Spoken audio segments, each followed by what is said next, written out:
From Eyewitness News, this is Newsmakers. Congressman David Cicilline really doesn't like the Trump tax cuts. But I think that the most likely reason of all was his heart or his hands were two sizes too small.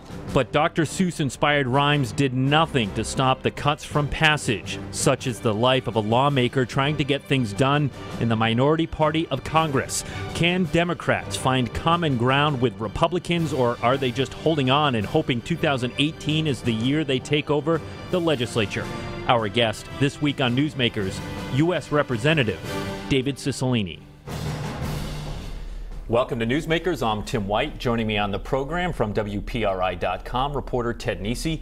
Congressman Cicilline, good to have you back on the show. Thanks for having me. Good to see you. We taped this on Friday morning, and there was some news overnight about President Trump and immigration. So I want to start with that. On Thursday, the president was approached with a possible deal to address DACA, Deferred Action for Childhood Arrivals program. Most people know the people affected by that as Dreamers. All right, before we get into the salty language conversation of this, Senators Dick Durbin and Lindsey Graham approached him with a proposal to address it. $2.5 billion more for border security, cut into chain migration, which is the immigrants' ability to bring in more family members, and end the diversity lottery program, then giving some sort of residency to Dreamers. So that was sort of what they approached the president with. Are all of those acceptable to you? Would you have signed off on that deal? Well, I haven't seen the particulars of this. I think there is absolutely a bipartisan solution that will take care of the Dreamers, that will provide for responsible border security. There have been a number of proposals that have actually passed in the past that provide for comprehensive immigration reform or border security. But the reality is the urgent problem right now is there are about 800,000 young people who came here with their parents as children, some of them as infants, who are either working, in school, serving in our military, who know no other country but America. They're American citizens for everything but a piece of paper, whose lives have been completely turned upside down because they don't know whether they can remain here or not. I had a Dreamer in my office in Washington from Rhode Island who was a Fulbright scholar and now is studying for a Master's of Public Health at Harvard, who volunteers at the free clinic here in Rhode Island, giving back to his community, who doesn't know whether he's going to be able to stay here. So those stories repeat themselves. What we need to do is take care of the Dreamers who are making incredible contributions to our country. And then I think, and we can, as part of that, have some responsible border security. Democrats have always supported border security. So the little you do know about the proposal that was on the table, you would have been open to it. I think there is a compromise there that would work. I don't know that, I've not seen that Senate version. I think we can get to a compromise, but we need to have this done urgently.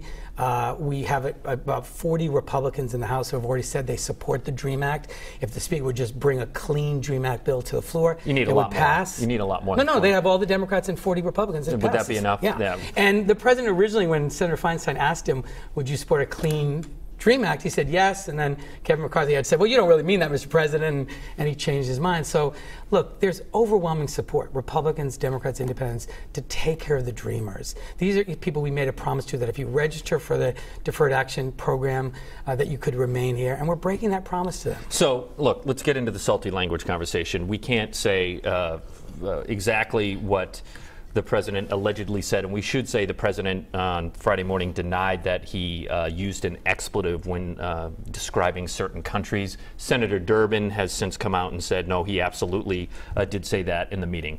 But either way, the president has made previous comments that people consider disparaging about other countries like Haiti and African countries.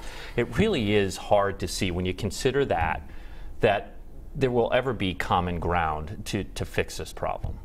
Well, I think, look, everyone in the room apparently confirmed what the president said. We can't say it on television, but I think in many ways it reveals what the president thinks. I think that is, he's Then is that a benefit? Would it be better to know how he thinks? No, I think how he thinks is reprehensible, and he ought not think that way. But the reality is we ought to be making policies that are in the best interest of the American people and that are good public policy, that aren't driven by that kind of bigotry and hatred. And it really diminishes our ability to engage in a productive way with countries around the world when they think our president has described their country or their communities that way. You know, part of the way we keep America safe and we keep us as a strong economic power is strengthening our relationships with countries around the world.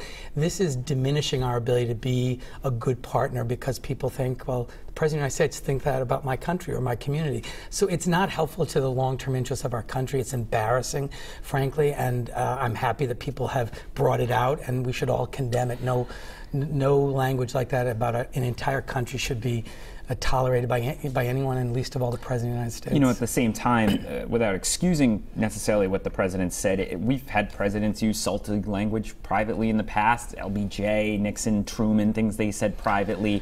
I mean, you know, isn't this just sometimes how people... Yeah, I don't think it's a question about salty language. I could care less about salty language. I think what's really at issue or offensive language. I don't just mean that he used to swear. The policies of this administration that are disengaging the United States from the international community, that are making our alliances and our partnerships with allies around the world more difficult, that are beginning to have an impact on the willingness of countries to share intelligence, to partner with us in a variety of different ways. So it has an impact on our role in the world and ultimately on the long-term health and prosperity of our country. It's not just salty language. You have the President of the United States describing entire countries in such a disparaging way, and then we're expected to have relationships with those countries, share intelligence, do economic development work. It's not useful. It doesn't speak to who we are as a country. It doesn't reflect our values as a country that has been a melting pot for people from all over the world who have come here. And I think it undermines the strength of our country around the world. Have you had any one-on-one interaction with the President since he took office? I have not.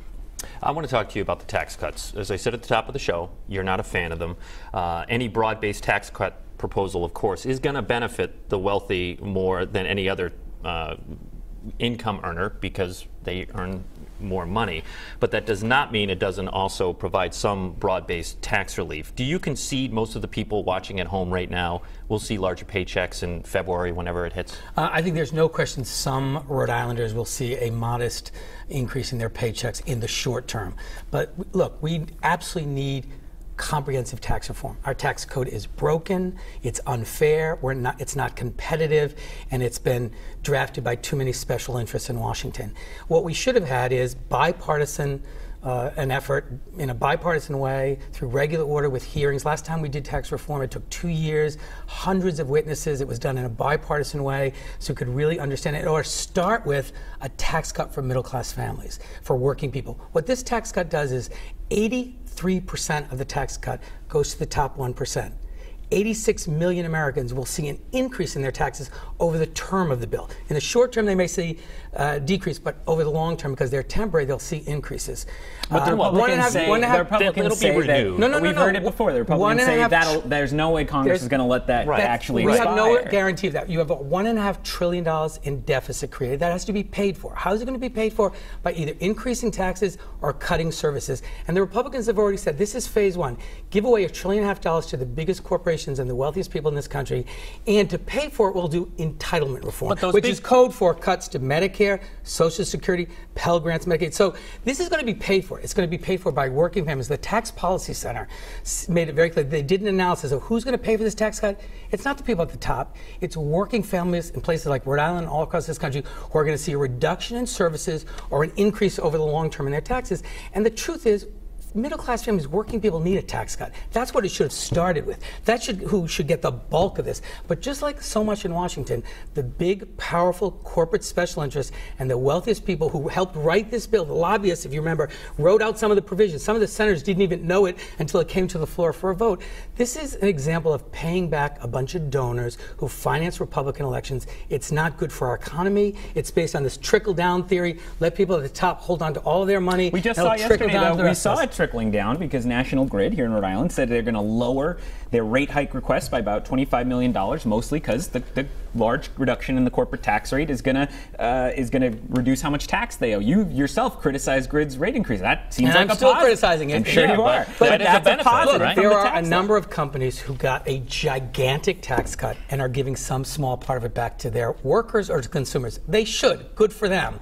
But the reality is over $80 billion of this tax tax cut is being used by companies to buy back stock and to give dividends and corporate CEOs additional compensation. So the vast majority of this is not going to go to working people or to reduce the costs in the lives of everyday Americans. It's going to go to people at the top. And so I think it's great news when some corporation like Walmart gives a bonus, or National Grid only increases your utility bill a little bit rather than a larger amount. But those are short-term benefits. But and they're a teeny bit of what they're actually getting. That's great. We should applaud that, and that's terrific. Utility prices are still too high in Rhode Island. Walmart still doesn't pay its workers enough money. So, the American people, by the way, are smarter than this. Everyone thinks like, oh, there's a few in the short term you get a little money, but in the long term you're going to pay for it. And by the way, in healthcare, because they get rid of the individual mandate, Health Source Rhode Island estimates the people that it provides health insurance to will see an increase of up to 52% in your premiums. So you're going to get a little more in your paycheck, but your health care is going to go up. So what about people CVS? Are smarter than CVS, one of the biggest companies in the country, in your district, they're saying they're going to get more than $1 billion in extra cash. They say they're going to reinvest it. Have you talked to CVS about the bill? I think I've not. I talked to CVS. I think there are many companies who are going to get a huge tax cut, and I hope they will use it to grow their businesses. Unfortunately, what we're seeing already is that it's being used principally for stock buybacks, for additional executive compensation. But look, I want a tax reform that makes us competitive, that might in fact provide a lower corporate tax rate, but it ought to be done in a transparent, open process, in a bipartisan way that focuses on working families. Part of the problem with this tax proposal or tax bill now is that it's based on this trickle-down theory. The idea is if you just let people at the top hold on to more of the money, eventually it's going to trickle down to us. That doesn't work. We know that from past experience.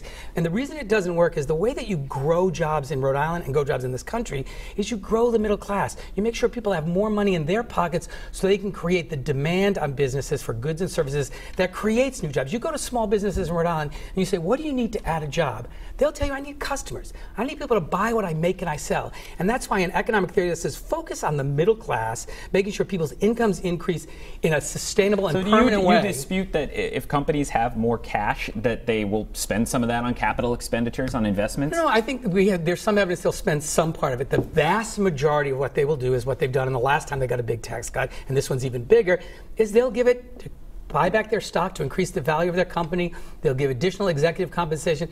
There's a great listing already of $80 billion that companies are using to do stock buybacks. That doesn't help the workers. That doesn't help average folks. One of the things that rings hollow to a lot of people, though, Congressman, with all due respect, is you have made the ballooning debt for the country an issue when it comes to the tax cuts. You even said in the answer earlier it would go up by $1.5 trillion. I don't think I ever heard you raise concern about the $9 trillion in debt that happened under the Obama administration. No, that's not true. All the times that we have spoken about the investments that the federal government makes and the budgets that we pass and the appropriations we do, I have said, and I think most of the Democrats have said, it has to be done in a way that grows the economy, reduces the deficit, and makes the investments necessary to create good-paying jobs. I have, and I think our whole caucus has recognized, this deficit is serious. What the real tragedy is when the tax bill came before the House, on the same day we did $1.5 trillion in tax cuts for the richest people in this country and the biggest corporations unpaid for. My Republican colleagues refused to reauthorize the Children's Health Insurance Program. Health insurance for working parents who are too poor to afford health insurance but are working. And they only would reauthorize it if we agreed to cut the prevention fund to pay for it. That provides for immunizations, vaccines, lead poisoning prevention. So think about the immorality of that. You can't give poor children health insurance unless you pay for it by cutting their vaccinations and the like. But you can give a $1.5 trillion tax cut unpaid for to the richest people in this country. We have to go to a break. When we come back, Congressman Cicilline took a trip to Afghanistan over Christmas. We're going to have some pictures for you and talk to the congressman about what he experienced there. Stay with us. You're watching Newsmakers.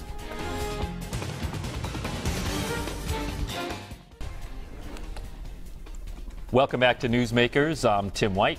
To my left, WPRI.com reporter Ted Nesi. Our guest this week is Congressman David Cicilline. Congressman, you went to Afghanistan for Christmas. We have some pictures of that trip that we want to put up on the screen, provided by your office from that trip over there.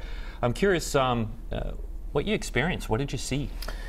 Well, this has become a little bit of a tradition for me. This is the third year I've done this, and it's a great really great opportunity. And as you answer that, are these Rhode Islanders we're looking at? Yes, some of those are Rhode Islanders. And actually, we were in Afghanistan, Kuwait, and Jordan, and I saw Rhode Islanders in each of the locations. Those guys are from Rhode Island who flew that helicopter. But it's just an incredible opportunity to say thank you to the brave men and women who serve our country, who are away from their families in a really, difficult place, doing incredibly important work. And we had the opportunity on Christmas Day to serve Christmas dinner to the troops, which was really great in Afghanistan. And it's just, these are folks doing really important work in the fight against ISIS and terrorism, and doing it far away from their families. Are you feeling any more confident after being there about the situation over there? It feels like we're spinning our wheels. I remember your campaign for Congress in 2010. You were pretty critical of keeping any significant presence in Afghanistan. Yeah, we met with the military leadership while we were in Afghanistan. I think they are more confident today, I think, than they were a year ago. I think we're seeing some significant success. The question about whether the increase that the Trump administration just authorized has contributed to that, I think, is an open question. But I think it's clear that some of the changes in the rules of engagement have left them in a position to proceed more successfully, and I think they're making progress. They felt sort of very confident that we would ultimately achieve our objective there. All right, I'm going to take a right turn back into domestic stuff, and I want to ask you about politics. Kim Brace, who does the redistricting maps for Rhode Island every 10 years, said last month, he says Rhode Island's now only about 157 residents, exactly as he calculates it's away from losing one of our 2 U.S. House seats, which means we'd have 1 U.S. House seat for the whole state. Are you preparing for one of these 2 seats to go away? Well, look, that's obviously in 2022. A lot of things can change between now and then. I think the good news is Rhode Island is seeing an increase in our population for the first time in a long time. I hope that accelerates. The reality is, I think, it matters a lot for Rhode Island to have 2 members of Congress rather than 1. It's twice the representation. A lot of the way that the federal government distributes resources depends on the number of congressional districts. So I think it's in our interest to preserve those, but we don't have any control over that. It's a question of kind of what the population is here versus what is in other places in the country. And I think the work that we're all doing to make Rhode Island a great place to live and work at the local, state, and federal level will hopefully make people realize what a terrific place Rhode Island is, and people will move here. Do you talk to Congressman Langevin about it? Have you had No, Come on. We haven't. The truth is we haven't. I think those are facts that we can't change. Either we'll have enough of an increase in population to preserve 2 seats, or we won't. And I think we just recognize whoever the people are in those seats or in that seat, we're just better off as a state to have 2 versus 1. Would you see it as an open seat and everyone can come after you, or do you think would you see yourself as the incumbent? It's always an incumbent? open seat. It's 2 years. It's always an open seat. God, okay. right. Rock, paper, scissors between you and Lynn. Even more domestic, Paw Sox. The Paw Sox Stadium is in your district. There's a proposal to build a new one with investment from the state and the city of Pawtucket. Do you support or oppose the plan? I think it's really important that the Paw Sox remain in Pawtucket. I know the case the mayor has made. Well, you're not going to say otherwise. No. So, but I think and I know that there's been a process between both the team and the state and the Senate and the House. My hope is they'll get to a deal that is right for the taxpayers and right for the city of Pawtucket, that keeps them here, because I think it has tremendous value. I know what it means to my constituents, and I hope But you're comfortable with some public investment, it sounds like. I don't think, want to put words in your mouth. No, I think again, I think the deal has to be sure that is protected, and that there is, I don't know the specifics of this Senate proposal, but I think there has to be an understanding that the taxpayers are protected in this, but if it results in keeping them in Pawtucket, I think that's a huge advantage to the city and to our state, and I hope they get to that point. Another big topic locally in the news is the future of the Care New England Hospital Group. We just, again, in your district, Memorial Hospital just effectively shut down.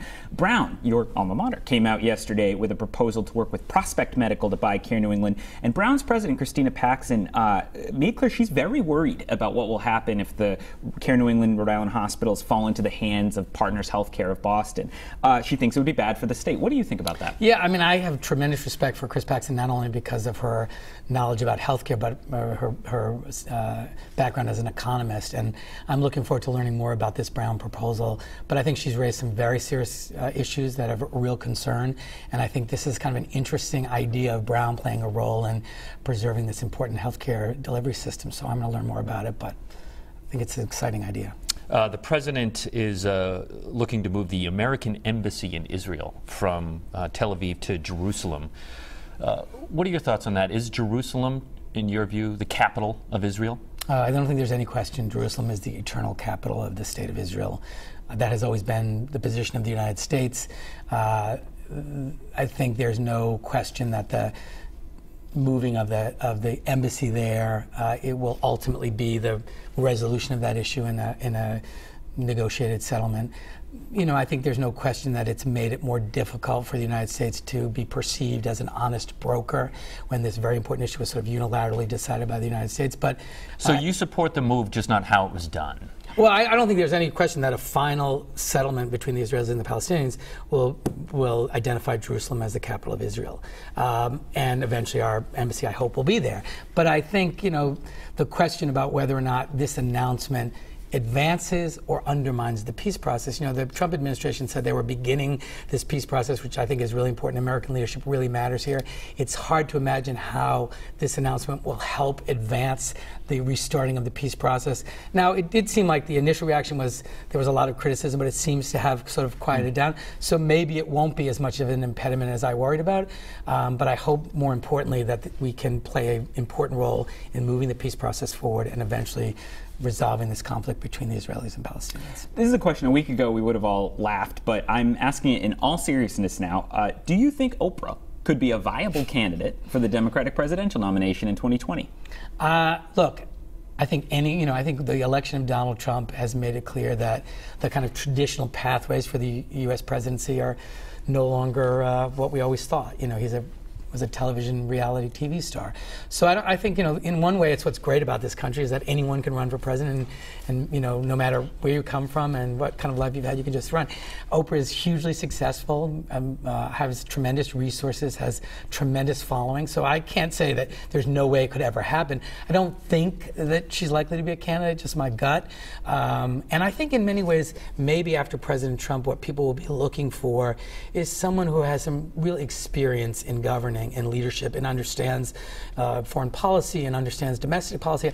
I think rather than a pathway to another president like Trump, I think maybe people are going to be saying, no, actually, let's go back to the days that we had presidents who understood the way government worked, who understood important domestic and foreign policy issues. So I don't know, we'll see, but I don't think you can rule it out. Who impresses you among there's a long list of people who are floated, mentioned, going Iowa, whatever. Who impresses you among the Democrats who people think might be testing the waters? I think you look at some great senators. Sherrod Brown is, I think, a terrific senator. I think you look at some great governors, John Hickenlooper, from Colorado. I think I think we'll see a lot of really strong, great Democratic candidates in 2020. Though, of course, I'm sure your focus is on 2018. How are you feeling about the Democrats' chances of retaking the House? A lot of the forecasters are more bullish than they had been on you guys being in the majority. I think I'm very bullish. I think 2018 will be the first time that the American people have to respond to the Trump administration and the policies of this administration that I think have been harmful to working people, that have been harmful to our position in the world. And I think what we're seeing is, people want to put a check on this administration. They want checks and balances. They've seen a government where the Republicans control all three branches of government, and they don't like what they're seeing. And I think people are going to look for a way to be sure that we're putting a check on the excesses of this administration. But more importantly, I think they're hearing Democrats talk about our plan for the future. Better jobs, better wages for a better future. This economic agenda that focuses on raising family incomes, reducing the costs in people's lives, and making sure people have jobs and are prepared for jobs in the 21st century, creating 5 million good pay, 10 million good paying full-time jobs, reducing the cost of prescription drugs, making child care affordable, the things that matter in people's lives. And I think in the end, people vote on what is this party or what is this individual going to do to fight for the things that matter to my family. And I think Democrats are articulating and will continue to articulate a vision for America that focuses on the economic anxiety of folks, that is sure that they are able to take care of their family, save for their retirement. It sounds like a campaign speech. And it's going to be a big year for Democrats. Ted and I have covered some pretty robust campaigns of yours. This year, 18 doesn't feel like that with you. I assume you're running again. Are you going to do a big kickoff? How is this campaign look, I typically will do some kind of event to announce my running again. in this job you run every 2 years, and so you are constantly making the case to the constituents you represent of what you're working on. You're constantly providing opportunities to hear directly from those that you serve and work for. So I'm going to continue to do that, and hope that later in this year I'll have a kind of formal way to announce it. Are you worried about the Democratic ticket in Rhode Island in 2018? We have, former Governor Chafee talking about primarying Governor Raimondo. You have, turmoil in the lieutenant governor's race. It's going to be hard to do a coordinated campaign. No, I think one of the great things about our party is we have great candidates, a lot of enthusiasm. We're seeing record numbers of people, not just here in Rhode Island, but all across the country, who are just finding themselves in a position of saying, I've got to do something to respond to what's happening in our country. And they're running for office, and they're working on campaigns, or they're volunteering, and they're engaged in a way that I've not seen in my political life. I think that's great for our country. It's great for Rhode Island. We're going to have a lot of great candidates, and I think it strengthens our democracy when people have choices. But I'm not worried about it. I think it's going to be a great year for Democrats, mostly because we're fighting for things that matter in people's lives, and people understand that. Congressman David Cicilline, it's been great having you on the program. Thanks for joining us. Thanks for having me. If you missed any of it, it's online, WPRI.com. And don't forget to subscribe to our podcast through iTunes. For Ted Nesi, I'm Tim White. We will see you next week on Newsmakers. You must be happy.